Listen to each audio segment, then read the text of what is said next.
What's up everyone? Welcome back to the channel and welcome back here to another video. If this is your first time watching, my name's Aaron. I have a 2012 Shelby GT500. Currently it's making just over 700 wheel horsepower on 93. I shoot content on my car and my other friends' cars and everything else surrounding it at least once a week, sometimes two, depending on what's going on. So if you guys like to watch GT500 content and other Mustang content, I ask that you would consider hitting subscribe. Okay, so for the reason for today's video is I'm going to be heading down to Ford's garage in Plano. They are putting on a car show in celebration of Carroll Shelby's 100th birthday. If he was still alive today, he would have turned 100. So they're going to be putting on a little bit of a car show in celebration of him and his birthday, and I believe Aaron Shelby, his grandson, will be there, and Carroll Shelby's son, as far as I'm aware, he should also be there as well. And the other reason for today's video is I had a couple other ideas of going a different route other than E85. I talked a little bit in the past about swapping my car over to E85. I still like to do that, but I had another option I wanted to throw out there and let you guys know where my mind sits with that also as well.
Okay, so I'm here at Ford's garage in Plano for the celebration of Carroll Shelby's 100th birthday. So here we have mainly Shelby's, GT500, GT350s, Cobras, obviously.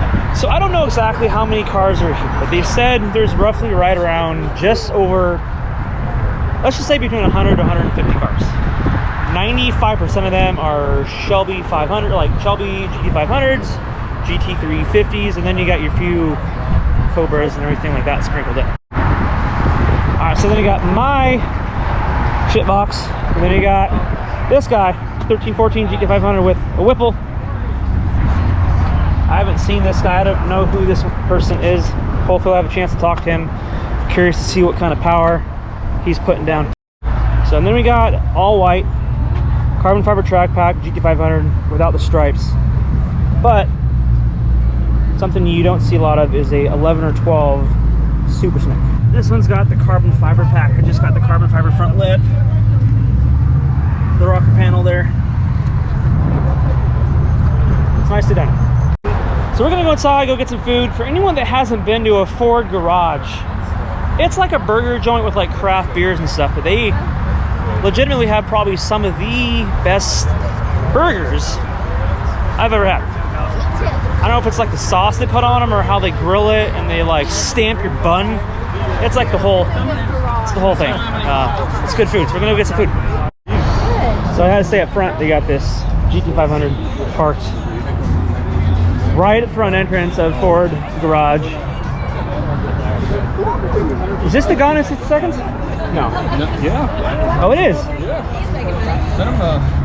Okay, so this was what was used, at least one of them, in the movie Gone in 60 Seconds.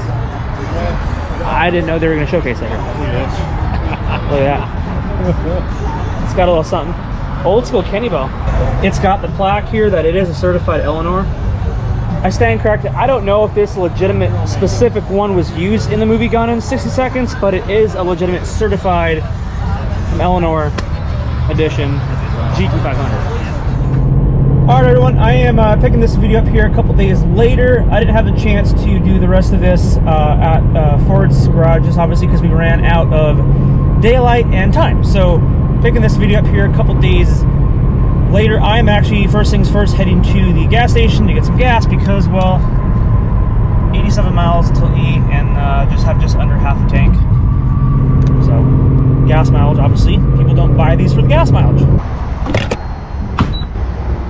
Okay, so hear me out. I talked a while ago about how I was wanting to swap over the car from 93 over to 85 and then have the option to swap back and forth if I have to between 93 or 85. So that is still the main option going forward here with the car that I think I might still potentially do, but I had another option floating around in my head of that might be, in my opinion, more convenient. So the reason why I'm also considering the option of doing nitrous instead of 85 is because 85 isn't at every gas pump, and although 85 is safer for your car, it makes the engine run better. You know, everyone knows the benefits of swapping over to 85. I'm aware of that, and that would still be an option that I would potentially do. But if I went with nitrous, I think a lot of people have a misconception of nitrous. I've ran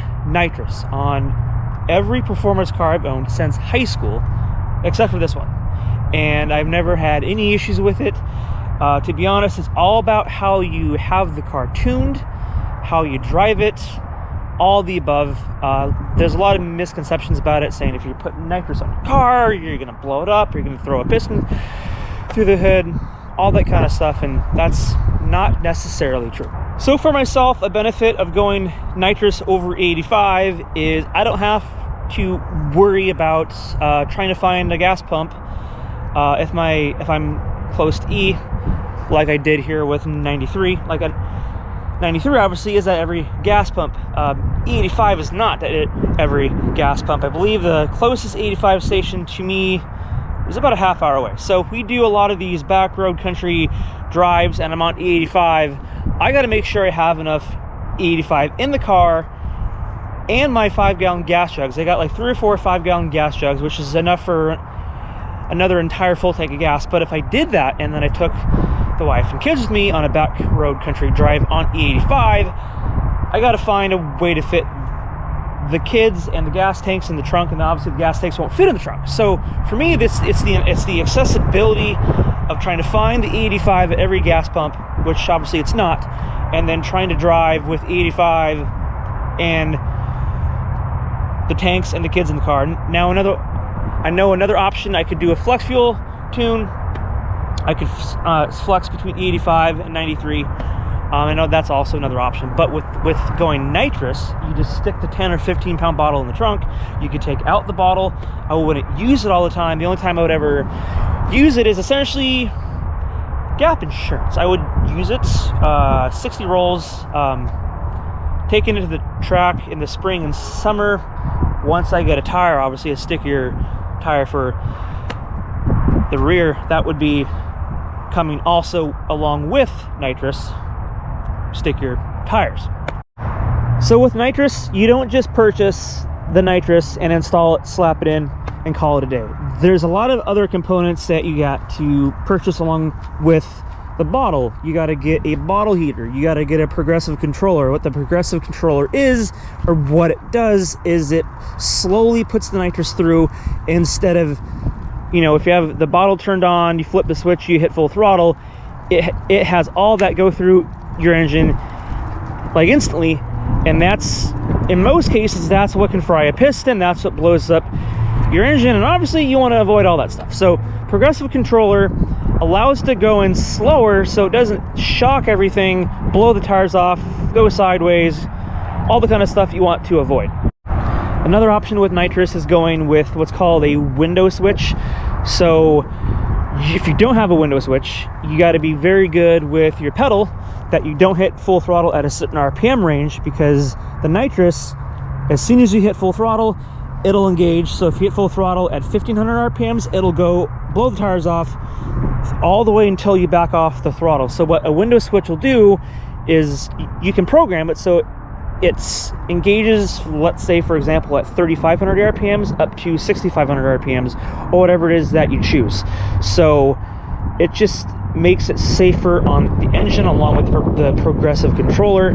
It's just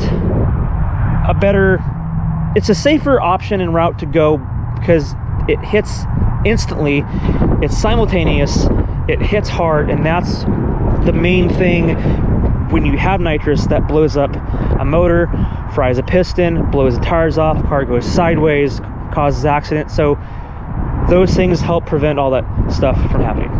So I ran the 85 on previous cars I had in the past. I ran nitrous, like I said, on every performance car I've owned since high school. Sorry about that. The very first car I owned that I put nitrous on back in high school, it was an Acura. I didn't tune it for nitrous. That was a big learning experience. I threw the bottle on. I threw like 100 shot on that car. Probably ran at least 100 full bottles of nitrous through that engine. Never had a single issue.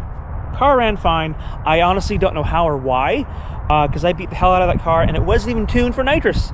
I just threw it on, hit send, and never had any issues. I guess, I was lucky, I guess. I don't know. So let me know what you think. Drop a comment. Let me know if you think this is a good idea. I think the majority of you are going to say it's not. I should go 85, which obviously is the safer option to go, clearly. But nitrous is option B. And to be honest, I miss it. I miss the feeling that you get with nitrous in a car. I just think if people haven't experienced it, they don't quite understand. It hits the car differently than a supercharger, a turbo.